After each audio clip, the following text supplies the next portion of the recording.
talk a bit about the concept of Dark Percy, and especially in light of reading The Last Olympian, or like reading the entire thing, honestly. And one thing that I had brought up in an earlier podcast was that Clarice's reaction to Selena's death is a lot of what people expect Dark Percy to be like. I don't care about pain anymore.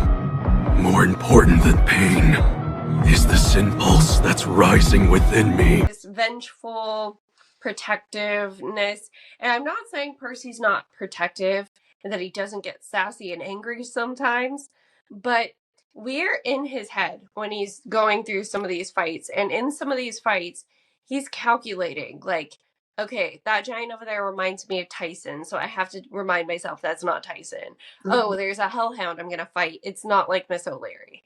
Mm-hmm. We see some of these things. We see that his immediate response to a lot of situations is empathy. Ethan's kind of a good example because, like, yes, he does eventually get frustrated with Ethan of like, I've tried to save your ass multiple times, dude. Come on.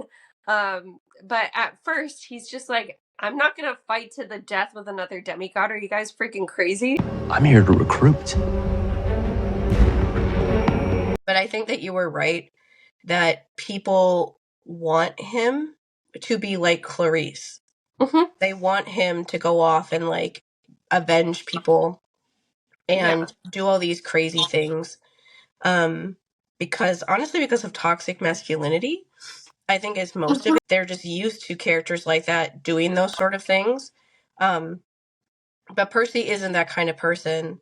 And this also isn't that kind of series where the hero of it would be doing that kind of stuff. I think it's fascinating that people have this idea that Percy is like this anger-filled person. He's not even an angry teenager.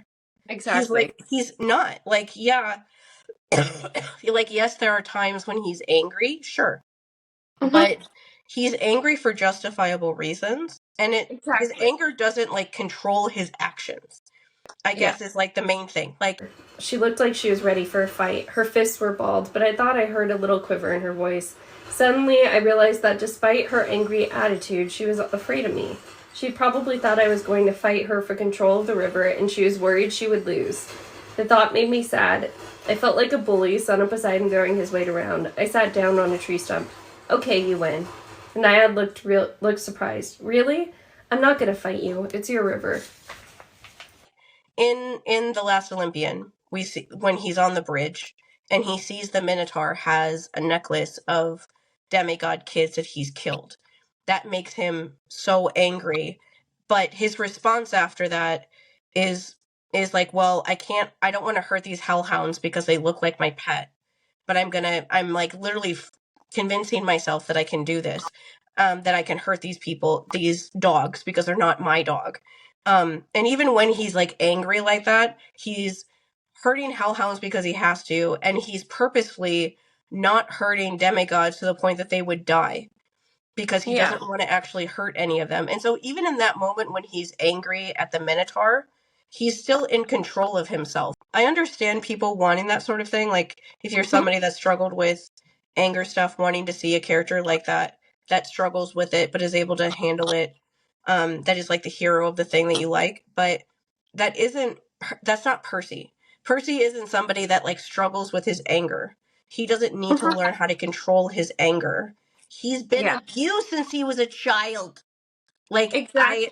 I like cannot like, I feel like a broken record saying this kind of stuff all the time, but genuinely, when you grow up in a household with somebody that will beat you if you do the wrong thing, you learn how to regulate your own anger from the age of like 6, like he did when Gabe was around. You learn how to do that. That's the thing that makes you like an adult when you're still a child, because you learn how to control your emotions by just like learning how to shut them off, because you have to for survival purposes.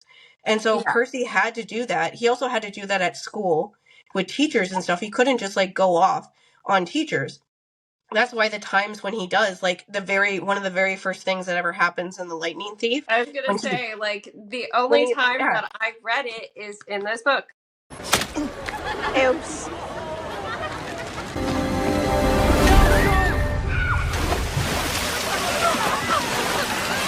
when he pushes Nancy, he's Hmm. not doing it on behalf of himself. He's doing it to protect Grover.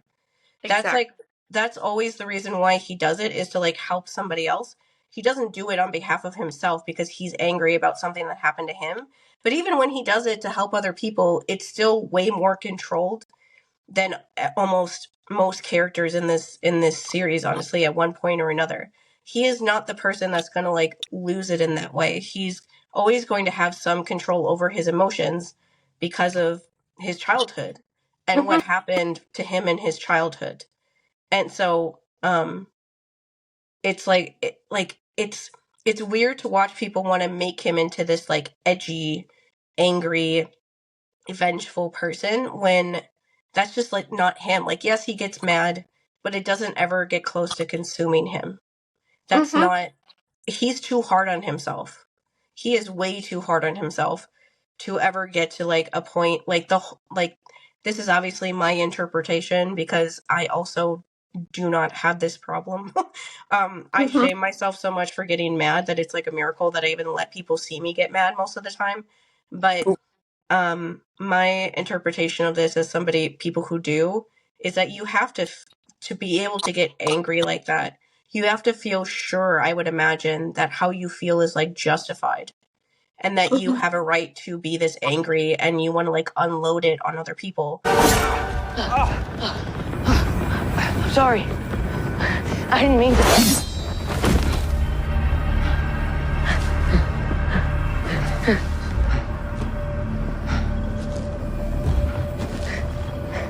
But that seems more like what he's like. Like, I don't think he could have like that justification of knowing like I'm right for being angry like this because he's so hard on himself and doesn't see himself like that, like consistently Yeah. throughout the story, that I don't think he would ever be the kind of person that would be like, I have the right to do this to another person. Like, that's why the only time he gets close to acting like that is when they're in Tartarus.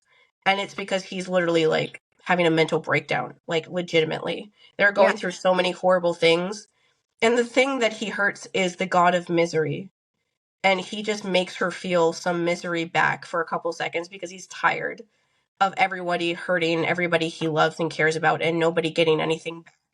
That's very understandable as an abused kid, that you just want somebody else to feel bad for a couple seconds after you felt so bad for so long. You escape with your life, that is your prize. What did you think, that you and I would negotiate? I thought you might listen. That's like when I have those moments where I'm like, why didn't my dad go to prison? It's so wrong that he didn't, and I have to still like live like this and all that kind of stuff. That's like his moment like that. It lasts for 5 seconds, and he's suicidal for the next book because he feels so bad about doing that for 5 seconds. Like, that's Yeah. as close as he gets. But raising a boy who very much identifies as boy, um, there is an innate protectiveness that I do think comes with masculinity. Mm-hmm. I and that is the healthy way of putting it, right? Like, and Mm-hmm. protectiveness can turn into violence. It can turn into vengeance, and but I guess what we're trying to say is that what he goes through is very, very normal. You know, it's not this like extra dark secret side of him. It's normal. It's very Mm-hmm. normal. Yeah. And you know, he is a person with a very high justice sensitivity. Mm-hmm. And that is usually the thing that sets it off. It's not, you know, this, because I feel like when people try to mix it with like almost a dark romantasy element, especially when it comes to scenes with him and Annabeth, um, that they're forgetting that he also at times, you know, like during battles when he could rage out, he lets other people, you know, like take his place. Like Mm-hmm. the biggest one of course being Titan's curse, where he literally takes on the burden of the world because he's like, this isn't my fight, you know. He very easily could have driven into that Mm-mm. like wrathful side. He's not a vindictive, like angry person in that way. He's just not. It's weird that people try to turn him into that. Yeah. When he's like one of the only characters in media that isn't like that. Like, our friend Jean saw the new Superman movie and compared him and was like, he's like Percy, I want you guys to watch this movie. And Yeah. we still haven't watched it, but I sent her an edit somebody did of a speech that Superman gives in that movie where he's talking about, like, the best thing about me is that I'm human. And somebody matched it up with scenes of Percy. And Jean said that she started crying after she watched it, but I was like, oh yeah, he is like Percy. Because the whole like speech he's giving is that, like, the thing about me is that I'm human and that sometimes I mess up, but the feelings that I feel about other people are the best things about me, not like the powers that I have. Yeah. And things like that. And that's the kind of character that Percy is. I'm as human as anyone. I love, I get scared. I wake up every morning and despite not knowing what to do, I put one foot in front of the other and I try to make the best choices I can. I screw up all the time. But that is being human. And that's my greatest strength. Like, our friend Jean said this when I sent that to her, but she said, like, if you don't like a character like Percy, it's a red flag. Mm-hmm. And like he makes best friends with Bessie in season 3 because he just wants to help animals and likes them and cares about them, to the point that he screams at Zeus at the end of that book, like yells at Zeus to stop them from killing Bessie. Nothing would change. Like, especially when you look at, like, how things end, nothing would change in the entire history of, like, his character, the storyline. Bessie doesn't come up again. She's just there as, like, a little supportive little animal in the end that he talks to a couple times. But it's not like anyone uses her again, or he even thinks about using her again. Like, she never comes up. And so if they would have killed Bessie, it wouldn't have been anything, like, plot-wise that would have changed. It's purely, like, his character. Mm-hmm. He's not okay. He's not okay with them killing an innocent thing like Bessie that hasn't done anything wrong. It's not her fault that people can use her to hurt the gods. And that is what he is up in arms about. And that's, like, him in, like, every book. He's just empathetic, like, caring, sensitive little kid. He definitely gets that from Sally. Because Lord knows he's not getting that from Poseidon. But Mom, I'm not leaving you. Perseus, listen to me. You are not broken. You're a miracle. And you are my son. he trusts Luke at the end to stab himself to death. That's somebody that has a lot of empathy, that's willing to trust him after everything that he did. Interprets just the world is by trying to understand where the other person is coming from. That's always his first instinct, is to try to figure out where the other person is coming from. So you're not a monster, what are you then? A survivor. You must be a little more than that. There's a fury out there that seems terrified of you. Because she knows what I think of her. I don't like bullies. He likes people. Like, he believes in, like, people. He thinks that the world can get better, which is why he wants to continue living, because he thinks his life will improve. Like, there's almost nothing about his life at this point that would make you think that he would believe that, but he believes that anyway. You have to have a lot of, like, love for humanity as a whole in order to see people that way, instead of seeing it the way that other people do sometimes, of, like, humanity is, like, flawed. Like, like what I was saying about him and Luke being opposite. Like, Luke sees it as, like, humanity is flawed unless and I'm the one that needs to show them the way because everyone else is too stupid to figure it out.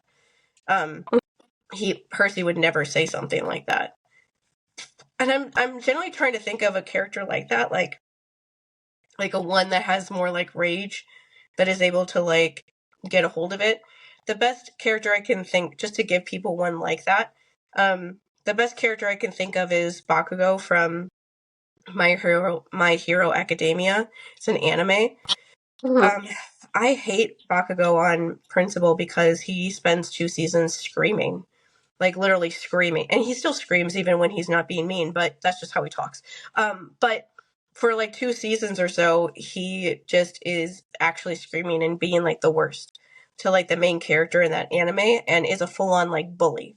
Like, the very first episode, he tells the main character to kill himself. Like, he tells him, if you just would jump off of a roof and save yourself time, you could start over life again and be a better person.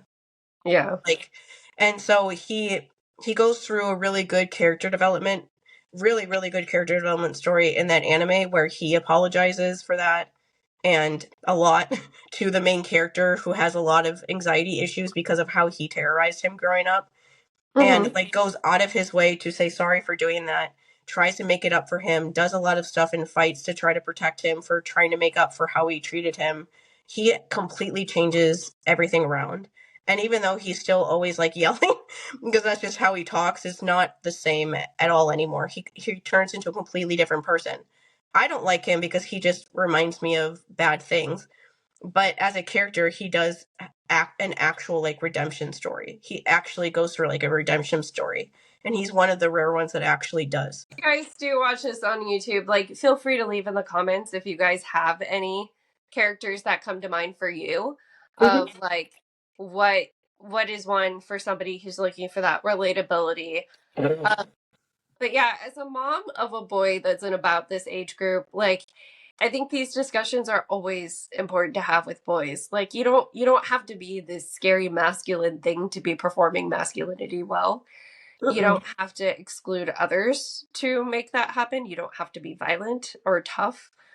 You can like animals, you can like cute things. You can have your fruity drinks. It's 2025. Like, it's time we stop giving boys these messages that they can only be one thing. And that's only going to damage them in the future. Yeah, like I can't picture William ever being like that. Like not how he like that just feels so weird. He's such a sweet child. Yeah. That I can't picture him ever doing like the reverse. But I did want to bring up Daniel, who plays Tyson.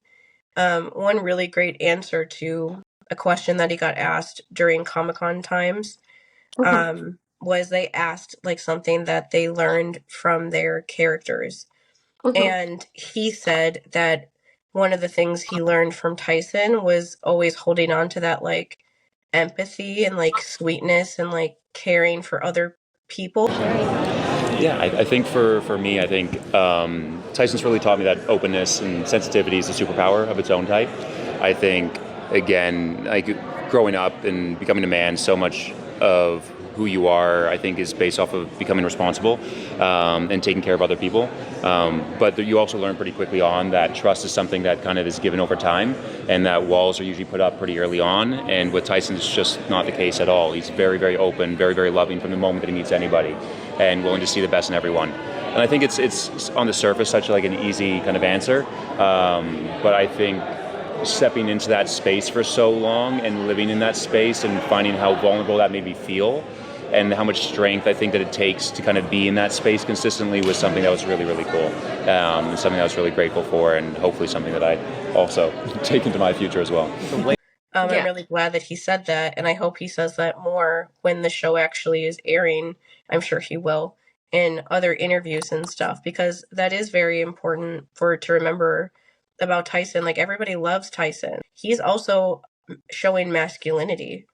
Like, masculinity doesn't have to be like destructive or whatever. You don't need to show how much, I guess, like the general discussion about like the whole Dark Percy thing is, I think people have this idea that the way to show that you care about people, if you present as like a man in some way, is by being like violent or like aggressive.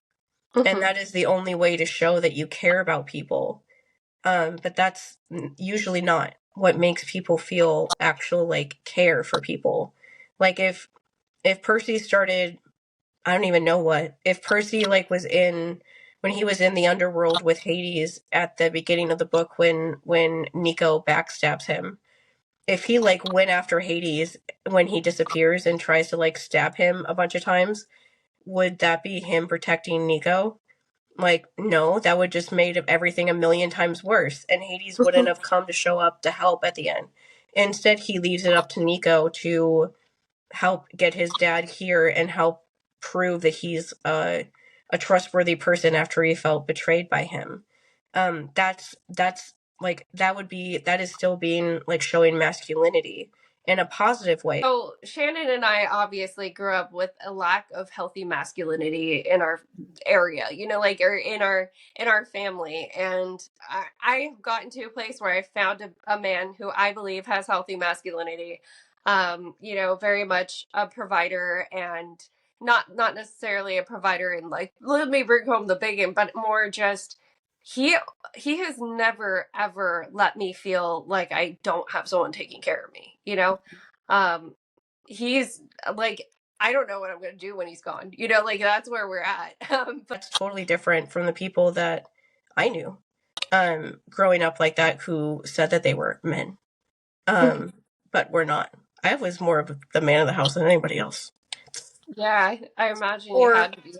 Or my mom was more like, I guess, because she was, in charge. Like my mom had, at one point in my life, my mom had 4 jobs. That's honestly more like masculine than anything he was ever doing. Like, if you want to throw yourself a pity party, I don't know what kind of masculinity that is besides pathetic. It's Percy Jackson.